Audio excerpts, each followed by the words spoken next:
Halo semuanya, selamat datang di Dunia Kuah.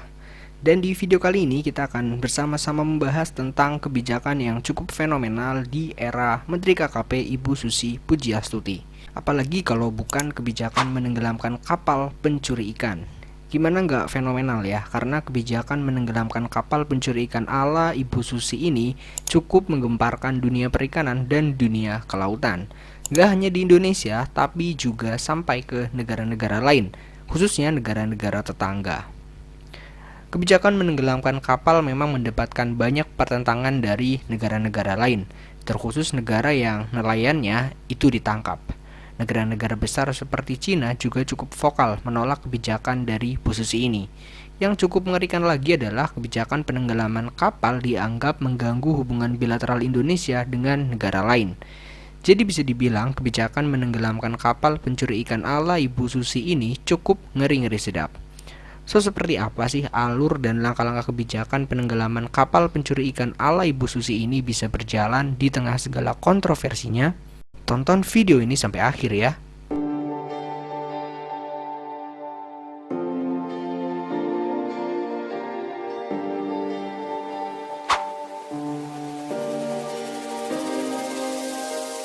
Latar belakang Ibu Susi membuat kebijakan penenggelaman kapal yang mencuri ikan adalah karena masih sangat banyak tindakan ilegal, unreported, dan unregulated atau IUU fishing di perairan laut Indonesia. Buat yang belum tahu tentang IUU fishing, ini adalah kegiatan penangkapan ikan secara ilegal, tidak dilaporkan, dan melanggar regulasi. Bahkan menurut Bu Susi, sejatinya praktek IUU fishing adalah borok lama tetapi tidak bisa dihentikan oleh pemerintahan terdahulu. Maka dari itu, Bu Susi nekat bikin suatu kebijakan yang dirasa paling tepat meskipun penuh kontroversi. Bu Susi juga menjelaskan pada tahun 2014 bahwa praktek IUU fishing telah menurunkan stok ikan di laut Indonesia secara drastis. Dari yang awalnya berjumlah puluhan juta ton menjadi hanya 7,1 juta ton aja. Angka ini tentu sangat banyak dan sangat merugikan negara, khususnya dalam urusan pendapatan negara. Ibu Susi meyakini dengan menenggelamkan kapal pencuri ikan dapat sedikit demi sedikit menanggulangi praktek IUU fishing di Indonesia. Kebijakan ini dipilih juga karena dianggap tragis dan cukup memberikan efek jera. Ini karena nelayan pencuri tidak hanya akan mendapatkan hukuman, tetapi kapalnya juga akan hilang yang tentunya akan sangat menyulitkan bagi masa depannya dalam berkegiatan di dunia perikanan tangkap. Karena cukup mengerikan, makanya dianggap bisa memberikan efek jera.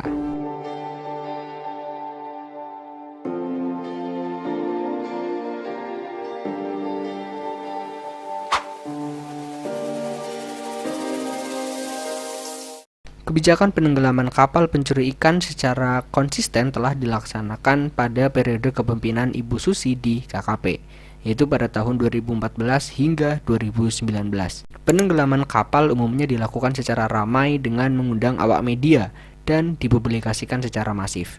Tujuannya tentu agar proses penenggelaman kapal pencuri ikan menjadi perhatian dunia, sehingga penenggelaman kapal tidak hanya sekedar pelaksanaan kebijakan, tetapi menjadi kampanye yang memberikan pesan bahwa Indonesia tidak main-main dengan praktek IUU fishing.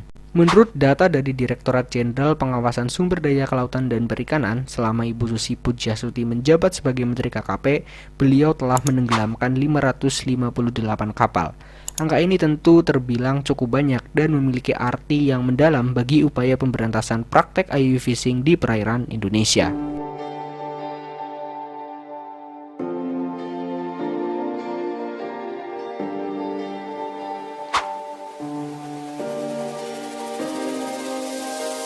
Masifnya kegiatan penenggelaman kapal pencuri ikan oleh Bu Susi tidak berjalan tanpa pertentangan. Bahkan gelombang perlawanan tidak hanya muncul dari para pelaku pencurian ikan yang menganggap tidak adil, tetapi tokoh di dalam negeri juga banyak yang menganggap kebijakan penenggelaman kapal ala Bu Susi terlalu berlebihan dan cenderung tidak efektif. Mereka yang menentang berujar bahwa kapal yang ditangkap sebaiknya dilelang atau dihibahkan kepada nelayan dan perusahaan penangkapan ikan yang membutuhkan, alih-alih hanya dihancurkan dan ditenggelamkan yang dianggap cukup mubazir.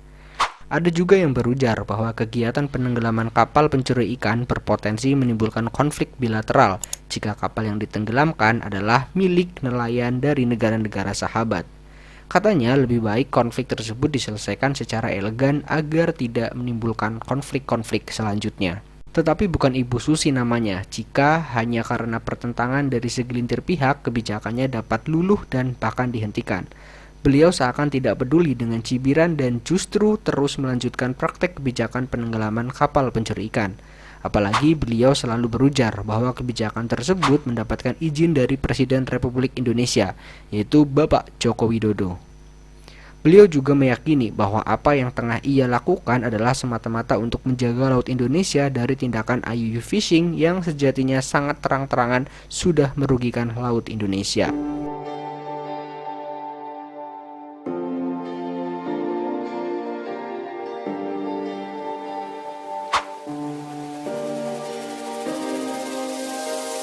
Kebijakan penenggelaman kapal pencuri ikan di era kepemimpinan Ibu Susi tentunya memberikan efek yang nyata bagi produktivitas perikanan tangkap di Indonesia.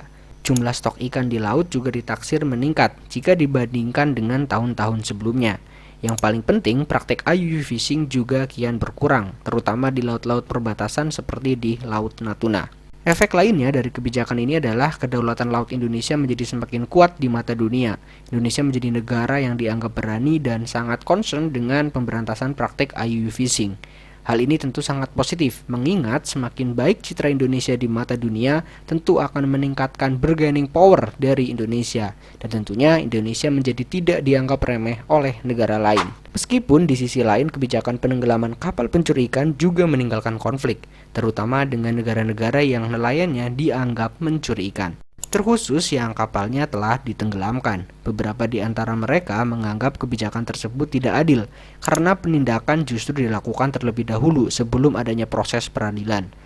Konflik lain yang juga muncul adalah ramainya gelombang penolakan dari tokoh, akademisi, aktivis, dan pihak-pihak lain karena kebijakan tersebut dianggap tidak efektif.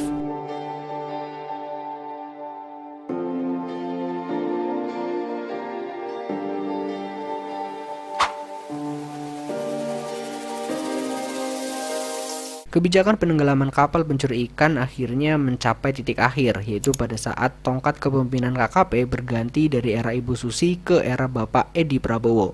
Seperti biasanya, ketika tongkat kepemimpinan berganti, kebijakan juga ikut berganti.